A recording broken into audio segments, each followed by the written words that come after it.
అందరికీ శుభోదయం అండి. ఉప్పులూరి లక్ష్మీనారాయణ గారు, మా బాబాయ్ గారు కాశీ వెళ్ళడం జరిగింది. ఆయన పవిత్రమైన కాశీ క్షేత్రం గురించి, అక్కడ ఉన్న విశేషాల గురించి, అక్కడున్న ప్రదేశాలు అన్నీ కూడా కొన్ని వీడియోస్ పంపించారు. అది ఇక్కడ రికార్డ్ చేసి పెట్టడం జరిగింది. తప్పకుండా ఆ కాశీ విశ్వేశ్వరుడి దర్శనం చేసుకుని, అక్కడి పుణ్యక్షేత్రాలు, ఆయన మాటల్లోనే అక్కడి విశేషాలు మీరందరూ కూడా విని, ఆ స్వామివారి స్మరణ చేసుకుని, ఆ కాశీ విశ్వేశ్వరుడి ఆశీర్వచనములు పొందుదాం. Thank you very much for watching my video. మీ అందరికీ నచ్చినట్లయితే please like and subscribe. Thank you. ఓం నమః శివాయ, ఓం నమః శివాయ, ఓం నమః శివాయ. ఓం శ్రీమాత్రే నమః.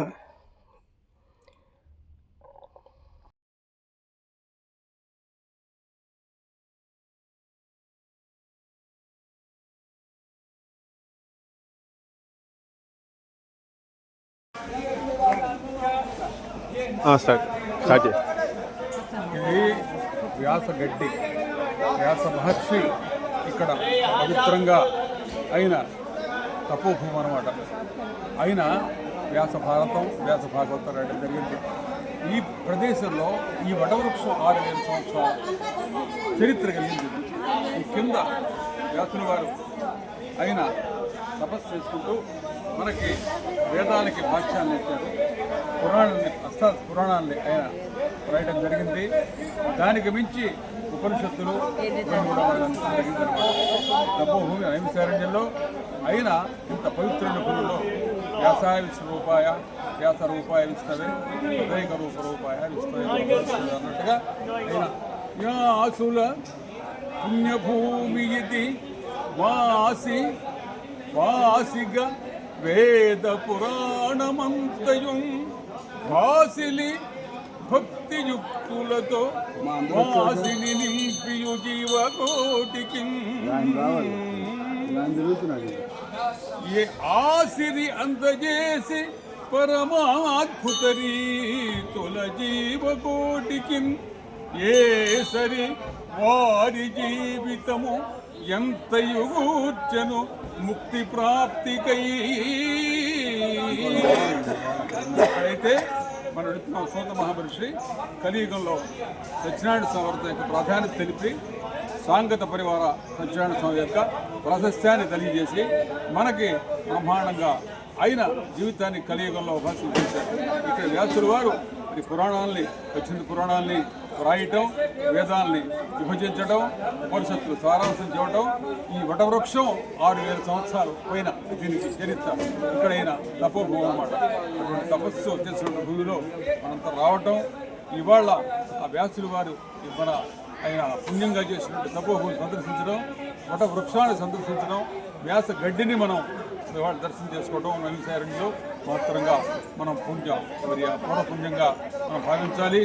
మన జీవితం యొక్క ఉత్కర్షగా, జీవితం యొక్క మహోజ్వల రూపేణ ఇక్కడ రావడం జరిగింది. కావడం మూలంగా ఈ వ్యాస గడ్డిలో ఈ వటవృక్షం కింద వ్యాసుల వారు మరి ఇక్కడ మహత్తరంగా తపస్సు చేసినటువంటి ఆ పుణ్యభూమి వచ్చాం కావడం వల్ల ఒకసారి మనం మన గోత్రనామాలతో మన పిల్లలు, మన యొక్క కుటుంబం అంతా, మన సహచర్యం అంతా, బంధుమిత్రులు, శ్రేయోభిలాషులందరూ కూడా బాగా ఉండాలి.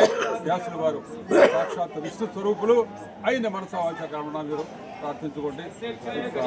గోపురాభణే సోహం పోతు భావస్మే ధృత్రార్షయ ఆపసం సూత్ర శాఖాఛాయి లక్ష్మీనారాయణ శర్మ అహం భో అభివాదయ. అందరూ కూడా మీరు వ్యాసుల వారికి మనసావాచ కర్మణ నమో ప్రమాణాలు అట్లాగే మనస్సు అర్పించి నమో వాకాలు అర్పించి ఆయన ఆ చరణారంధాలను కొనిచ్చి మన జీవితాన్ని పునీతించి మనం ప్రార్థించుకోండి. తర్వాత ఇంకా మనం సూతగడ్డికి వెళ్దాం. దాని తర్వాత ఒకసారి గోవిందునికి వెళ్ళి అక్కడ భజనకు చూసి వెళ్ళిపోతారండి. ఒకసారి నమస్కారం పెట్టుకోండి. ఆయన వటవృక్ష నమస్కారం పెట్టుకోండి, సూతుల వారి నమస్కారం పెట్టుకోండి, సూతగడ్డికి నమస్కారం చేయండి. ఒకసారి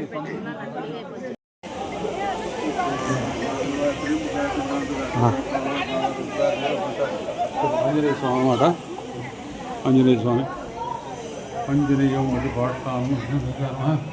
ఓం భగవహత్తారం దాదారం సరసంపదం రాజరామం శ్రీరామం భూయో భూయో రామం హనుమాంజనాసురు వాయుపుత్రో మహాబల రామేశ్వ పర్గుణసక లింగాక్షో హృదయవిక్రమ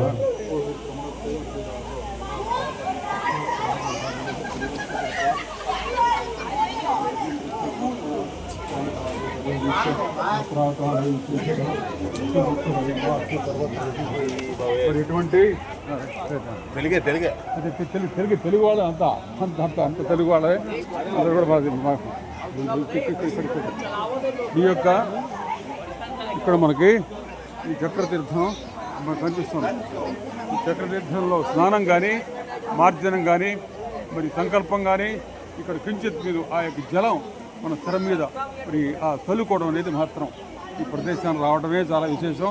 సూతుల వారు అప్పుడు చెప్పారు. సూతుల వారు కొన్ని వేల సంవత్సరాలు తపస్సు చేసుకుంటే సూతుల వారు ఇక్కడికి వచ్చే స్థౌనికాది మహాములు కొన్ని వేల మంది కూడా వాళ్ళు తపస్సు చేసుకున్నారు. వాళ్ళు అడిగారు ఏ ప్రకారంగా కలియుగం దాపరించింది, భక్తి జ్ఞాన వైరాగ్యాలు లేవు, భక్తత్వతలు పోయినాయి, సత్యం తప్పింది, ధర్మం తప్పింది, ధర్మాన్ని హాని కలిగింది, ఏ ప్రకారంగా విరోధం పడతారంటే ఆయన చెప్పింది ఏంటంటే మీరు అడిగిన ప్రశ్నే నారద మహాముని ఒకసారి వైకుంఠంలో శ్రీమన్నారాయణమూర్తి చెప్పాడు. ఆయన చెప్పింది చెబుతున్నాయని చెప్పి మీరు ఆ సత్యనారాయణ వ్రతం చేసుకోవడం అనేది చాలా మాత్రం.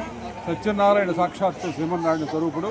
ఆ కథ ఆవిర్భావం, ఆ కథకి పుణ్యత్వం, తర్వాత సూతగడ్డి సూతులు మహామునులు ఇక్కడ వేల సంవత్సరాలు తపస్సు చేసుకోవడం మహత్తరమైనటువంటి పుణ్యభూమిలో ఆ సత్యనారాయణ వ్రత ప్రాధాన్యత చెప్పి మీరు శుభకార్యాల్లో మరి గృహప్రవేశాల్లో తర్వాత ప్రతిదానికి కూడా సంవత్సరానికి ఒకసారి చేసుకుంటే మీరు భక్తి జనిస్తుంది. శ్రీమన్నారాయణమూర్తి అఖండ కరుణాకటాక్షాలు ఏర్పడతాయి. నైమిసార్యం నిమి చక్రం పడేటువంటి ఆ తీర్థ స్నానం మీకు ఫలిస్తుంది. అలాగే మహాదేవుడు పరమశివుడు యొక్క అత్యంత కరుణాకటాక్షాలు లభిస్తాయని చెప్పి ఇక్కడ మహత్తరంగా ఈ చక్రతీర్థాన్ని మరి అట్లాగే ఇక్కడ సూతగడ్డిలో సత్యనారాయణ స్వామి యొక్క మహావ్రత విశేషాన్ని దాని స్థౌనికాది మహాములకి సూతుల మహాములు ఇక్కడ చెప్పినటువంటి ఆ కథ ఆవిర్భావం. అందుకని ఇక్కడ రావటం, చక్రతీర్థాన్ని సందర్శించడం, అట్లాగే మనం ఇవాళ చూసాం. మనం రుద్రతీర్థం అంటే సాక్షాత్తు మొత్తం రుద్రుడు. ఎట్టయితే మనకి అరుణాచలంలో అగ్ని పర్వతం ఆ జ్యోతిర్లింగంగా ఉండి ఆ జ్యోతిగా ఎట్ట ఆ కొండ మహాశివుడు అయ్యాడు. అంటే ఇందాక రుద్రతీర్థం అంతా రుద్రుడు పరమేశ్వరుడు స్వరూపం అనమాట. అందుకని అక్కడికి వేస్తాం మనం ఇందాక మనం అక్కడ అభిషేకం చేసాం, పళ్ళు నైవేద్యం పెట్టాం, పుణ్యపత్ర వేసాం, అందులో పళ్ళు నైవేద్యం పెడుతూ పండు పైకి వచ్చింది, పైకి అంత మొత్తం పండు ముడిగిపోయి ఆ పండు మనం స్వీకరించాం. మళ్ళీ వచ్చి ఆ యొక్క రుద్రేశ్వరుడు మనం అభిషేకం చేసాం. అట్లాగే ఇక్కడ సూతగడ్డిలో మనకి విశేషంగా అయిన సత్యనారాయణ స్వామి యొక్క ఆ యొక్క వ్రత ప్రధానాన్ని మనకు చెప్పడం జరిగిందనమాట. మరి ఇక్కడికి వచ్చి ఈ చక్రతీర్థం సందర్శించుకుని ఇందాక మీరంతా వెళ్ళారు, రుద్రతీర్థానికి వెళ్ళారు. రుద్రతీర్థంలో మీ అందరూ అభిషేకాలు చేశారు. అక్కడ మహత్తరంగా ఆ స్వామిని సేవించారు. ఇక్కడ అటకై మరి ఇక్కడ దీని తర్వాత చక్రతీర్థంకి వచ్చారు. ఇక్కడ నిమజ్జనం మార్జనం చేసుకున్నారు. అటకై మహత్తరంగా ఆ యొక్క పరమేశ్వరుడు యొక్క సందర్శించారు. మరి ఇవాళ సత్యనారాయణ స్వామి అనేది ఆవిర్భావానికి దానికి మూల కారణం ఈ యొక్క నైమిసారణ్యం. ఇది ప్రపంచంలో ఎట్టయితే కాశీ ముక్తి స్థానానికి ముక్తికి సోపానమైందో, ముక్తి ప్రధాన ద్వారం అయిందో, ఆ ముక్తి సంప్రాపించడానికి సప్త మోక్షపురులో కాశీకి ఎటువంటి ప్రాధాన్యతో ఇది తపోభూమి, ఇది పుణ్యభూమి, ఇది దేవభూమి, ఇది దైవభూమి. ఇక్కడ వ్రత ఆరంభానికి, వ్రత ఆవిర్భావానికి, వ్రత సంకల్పానికి, వ్రత దీక్షకి మూలమైంది. ఎందుకంటే ఇక్కడ వ్రతం చేసుకున్నా వ్రతానికి చేసుకోవడానికి మనకు అవకాశం లేకపోతే సత్యనారాయణ స్వామిని మనం ధ్యానించిన చక్రతీర్థం సాక్షాత్తు నిమి అంటే పరమేశ్వరుడు అంటే విష్ణుమూర్తి యొక్క చక్రం. ఆ చక్రం వదిలితే నిమి ఇక్కడ పడింది. బ్రహ్మ ఆదేశంతో వీళ్ళందరూ కూడా పరమేశ్వరుడు మరి సహితంగా దేవతలు ప్రార్థిస్తే అప్పుడు ఆయన చక్రాన్ని వదిలిపెడితే విష్ణు చక్రాన్ని సుదర్శన చక్రం నిమి కోణం పడింది అనమాట. చక్రతీర్థ సందర్శన అట్లాగే ఇందాక మనం చేస్తున్న రుద్రతీర్థ అభిషేకం అంటే సత్యనారాయణం చాలా ప్రాధాన్యత.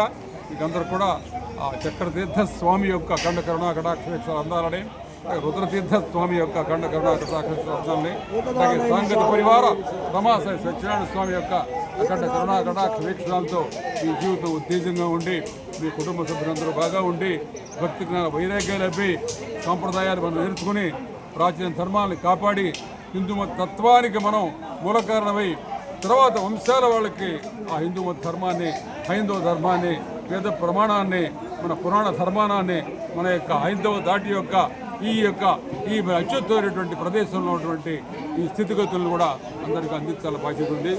ఒకసారి మీరు వెంకటేశ్వర స్వామికి నమస్కారం చేసుకొని త్వరగా బయలుదేరి కూతురు మళ్ళీ అందరిగా సత్యాన్ని వసం చేసుకోవాలి. వ్యాసుల వారు అక్కడ తపస్సు చేసినటువంటి భూమి ఉంది. సూతగడ్డి అట్లాగే సూతుల వారు తపస్సు చేస్తూ ఉంది. అట్లాగే అక్కడ మనం ఇది ఉంది, ఇది మన సంకటం వచ్చింది. అవన్నీ కూడా మనం చూసుకోవాలి. అండి మరొకసారి మీకు అందరు కూడా శతమానం భవతి శతాయ పురుషతేంద్రియ ఆయుష్యేంద్రియే ప్రతిష్టతి. ఓం శాంతి శాంతి శాంతి. నమస్కారం నమస్కారం.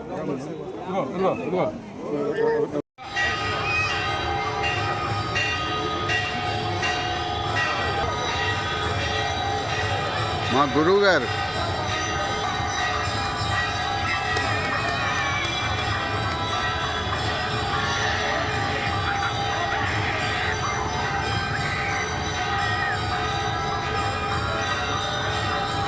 అదే రెడీ పాస్ తీస్తాను బాబాయ్ నవ్వు.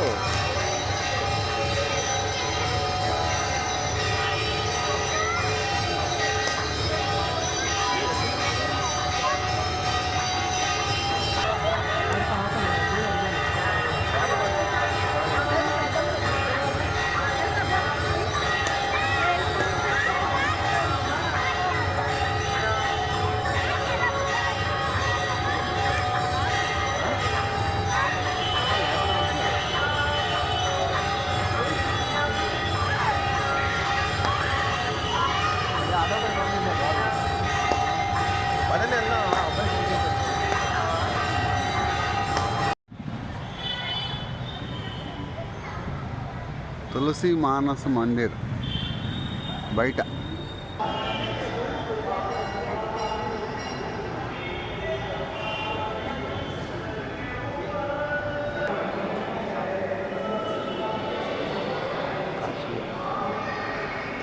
ఈమె కాశీ అన్నపూర్ణ మాత.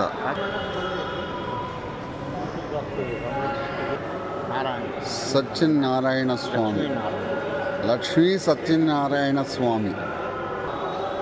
మా గురువుగారు లక్ష్మీ నారాయణ గారు. గోస్వామి అది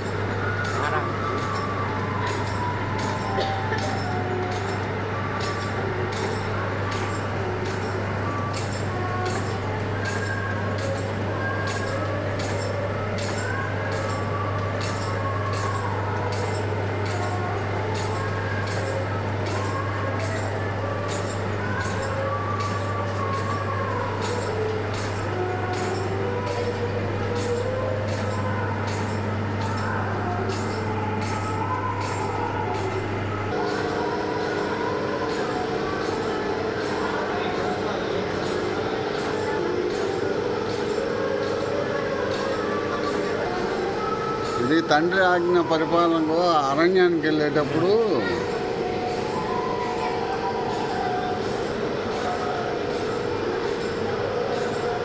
శూర్పణఖని ఆయన చంపమంటాడు.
రాధాకృష్ణులు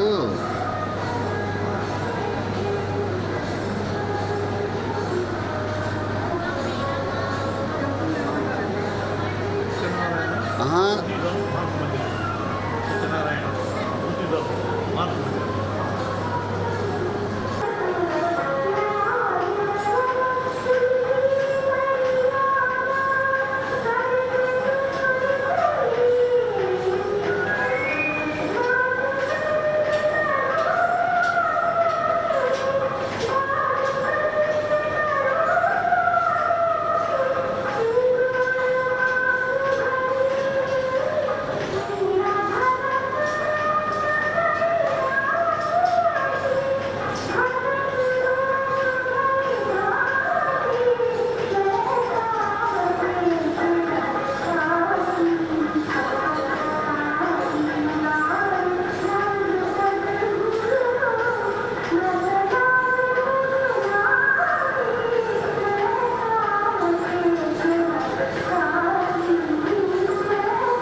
శ్రీరామ పట్టాభిషేకం.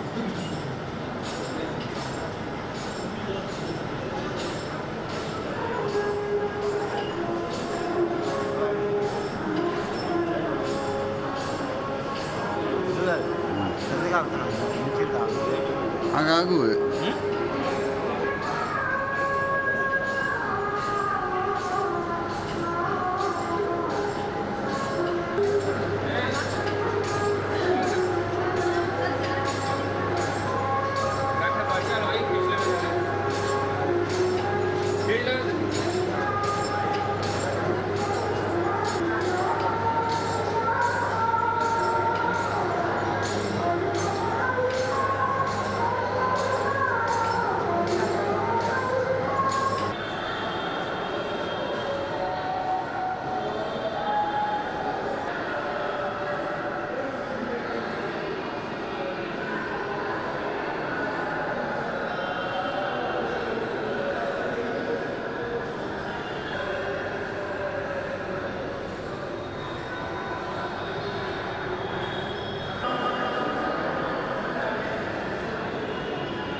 తులసి మానస్ మందిర్ అంటారు ఇక్కడ.